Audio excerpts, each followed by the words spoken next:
if you're an RCB fan, you'd be forgiven for believing that the universe is conspiring against your team.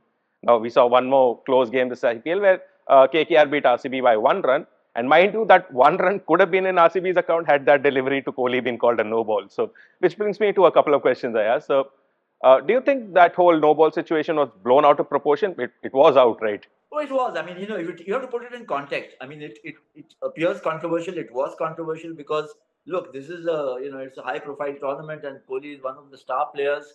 But in the context of what the way the rules are framed, and you're depending so heavily on technology, then you have to live by it. I don't think we've heard the end of it. There's going to be more debate, more discussion, and obviously, I think maybe the technology needs to be refined, or the situations like these need to be made clearer, so that there is no kind of feeling that justice has not been done. I think AB de Villiers, Virat Kohli's erstwhile colleague from RCB, put it out on social media that if technology is available and to such a high degree, then maybe you need to get those graphics in place showing the exact height at which no balls and wides will be declared or not, height and this width.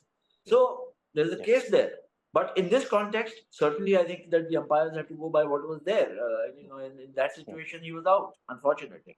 Yeah, and building on that, you mentioned that Kohli is one of the star players of the tournament, if not world cricket. So, but do you think he was out of line in arguing with the umpires? I mean, I think he was a little befuddled himself as to what had happened, because he sensed, and perhaps rightly, that he got the ball above waist height. But that's only because he had stepped out a meter or so.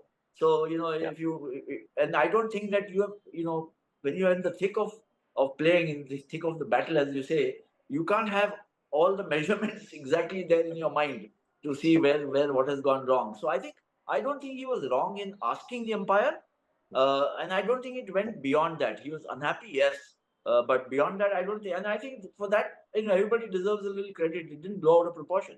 Yeah, and also like I was thinking about this. Do you think it's just that the players are now getting used to this new sort of technology? I mean, for all of their lives and for all the cricket that they've played throughout their life, this would have been a no ball, right? It would have been. I mean, that's where the confusion comes in. So I mean, look, guys like Virat Kohli and others who've been around international cricket for 12, 13 years, their mindset might be a little different.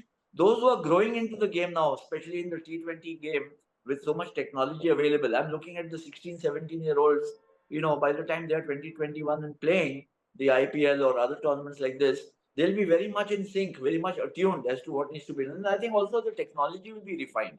So I think these things it's an ongoing, evolving process. Sometimes you have to take it on the chin and move on. Yeah. Moving on. Now, this may seem a long time ago, but we saw once again massive, like stellar hitting from Sunrisers again, and they were 125 after the power play, for God's sakes. So, with that done, do you think Abhishek Sharma has made a case for himself for the World Cup, especially now that Jaiswal hasn't been really firing? So I think so. I think he's made a very strong case for himself. Remember, he's also a bowler. He bowls left arm spin. So, and he's been just getting runs so consistently. He's not overshadowed or overwhelmed by what Travis Head, a far more experienced international cricketer, is doing at the other end, or for that matter, Andy Klassen in the same batting lineup. But he's just kind of fit in, and he's matching them blow for blow. And a right-left combination just going. I mean, or if he's in the team in the squad for India, then he can be used as a left-hander at different places depending on what the opponent's bowling attack is. So I think he and Riyan Parag, in my opinion, are the two young batsmen who really made a huge impact. And the manner in which Sunrisers Hyderabad have been going about batting, I think it's been incredible to watch. And I think partly also, Anirudh, I must make this point here, that it's been fantastic. We've been seeing astronomical scores being made, 400 plus scores in a match on maybe 5 occasions. That's incredible. But it's also tells me somewhere that there's a pitfall. We saw that, at least I sense that in RCB versus KKR, the match which they lost by 1 run. They had a poor start, Kohli going early, and then they had this fantastic partnership between Jacks and Patidar, and it seemed that they not only got back on the rails, but they were in a situation where they could have won the match. And then they got out playing big strokes, trying to hit sixes. 2 wickets in an over for Sunil Narayan, 2 for Andre Russell, and suddenly the pendulum swung the other way. While a more measured approach, rather than a more spectacular approach, would have probably taken them home. Whatever happened to Virat Kohli, irrespective of that. Yeah.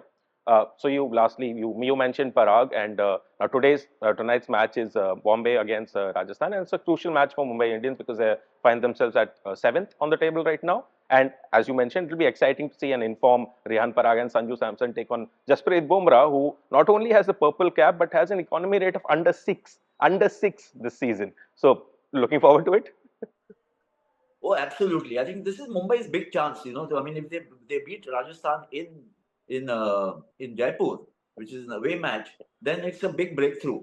Not just the points. I think psychologically, look, Mumbai may be number 7, but what they've shown so far after a string of losses to start with, a hat trick of defeats, and then they started winning, is formidable batting. They've also got a spectacular lineup of big hitters, and they've also got the bowlers. They've got Bumrah, who's been in sensational form, if I might put it that way. What they perhaps not had to go with their all round strength is spin bowler who's been picking up wickets regularly. So Piyush Chawla a little below form in terms of taking wickets. Hardik Pandya still not at his best as an all rounder, but otherwise Mumbai are looking very good. But Rajasthan to me have looked the best team. I know KKR have got the biggest power hitters in the lineup going up to number 9. But but Rajasthan, for the all-round depth they've got, the balance between experience and youth, and so many players in form, the fast bowlers, the spinners. Chahal, he's just not too far behind Bumrah in terms of number of wickets. In fact, he's the only spinner in the top 10 or 12 or 14. And then they've got Parag, and you've got Josh Butler and Yashasvi Jaiswal, Shimran Hetman. The overseas players are doing well. The locals are doing well. This is going to be a Jaman Heck. It's a lip smacking contest to to wait for. Yep, we're sure it's going to be a cracker of a match, and we'll bring you the updates as and when they happen. So yeah, this is it for this episode of Sports Home. We'll see you next time.